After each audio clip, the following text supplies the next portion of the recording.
It's time now for our Entre Nous segment here on Paris Direct, France 24. Nina Simone, Billie Holiday, and Ella Fitzgerald, they are synonymous with the golden era of jazz and blues in the United States, symbolic not only of a musical high point for the country, but also of a point in time where racial segregation in the United States forced artists to seek more welcoming fan bases elsewhere. For many Black American artists, France was an easy pick. Its love affair with jazz and Black artists at large arguably beginning following the First World War, and it has stood the test of time, that love then enduring today. My guests know that firsthand. That's singer Abial and pianist Niels Sem. They both perform original compositions and some of the best pieces by America's jazz divas here in France. Take a listen.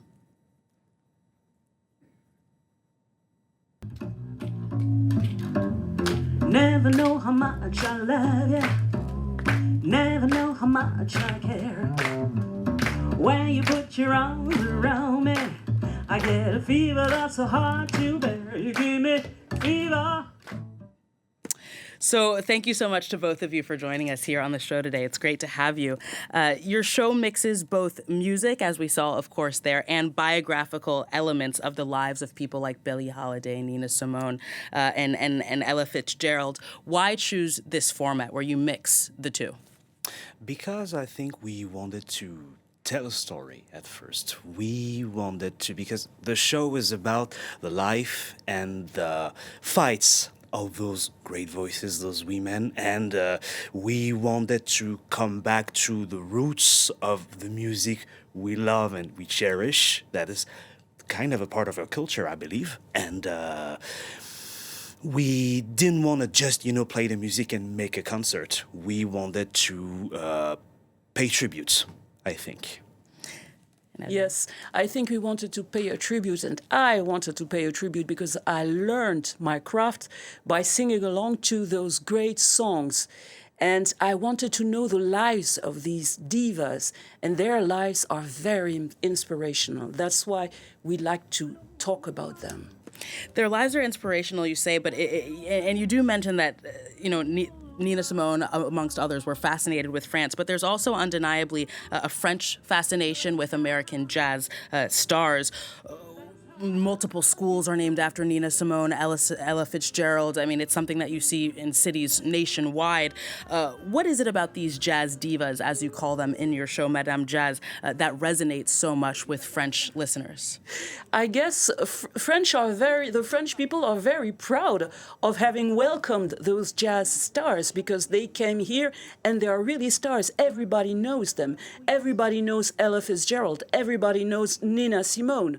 They are great, great women, and we know that they are powerful women. And that's why they are so admired. And the French are very proud of, making them a place. There is an audience for that. And I think even in the commercials, you can hear their voices. They use Nina Simone in commercials. So people like that music, and they like those women. When we tell the stories of those women, people adore it.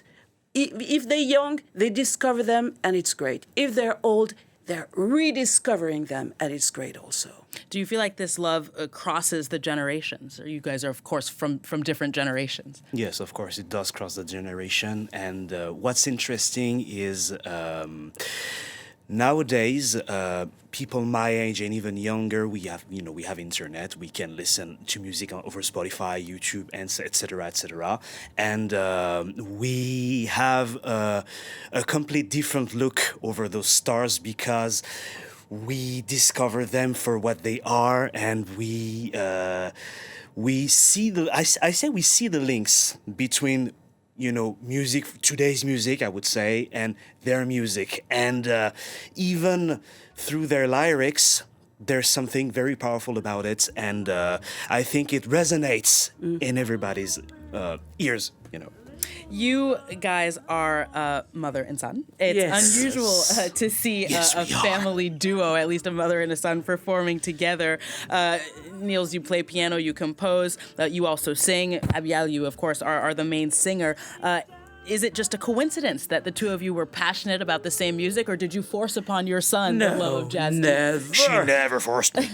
Never, never, never. No, but he was very curious. And you know, when I was pregnant, I was listening to a lot of soul music, a lot of jazz music. So, you know, he was born in music. I didn't encourage him to be a musician because it's a hard craft. Sometimes it's difficult, but it's a passion for him. No, it's a passion. It's I chose to go there. You know, I chose to go there.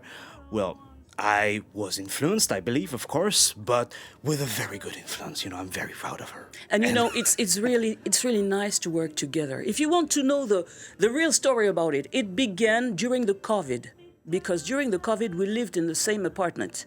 So we began to put up a show of music. You know, it was Prince at the time, and then it became jazz music because we played at the Festival of Avignon, which is a very big festival, theater festival in France, and that's where Madame Jazz started, and that's why we are together on stage. Certainly gives me my own ideas about how to get my own children into music, into jazz and blues. You two are very much an inspiration for that. That's unfortunately all we have time for, but thank you so much to both of you. Thank you for having coming on the us. show today. And for our viewers who are actually in Paris, they are performing at a theater in Montmartre every Friday until the end of the year.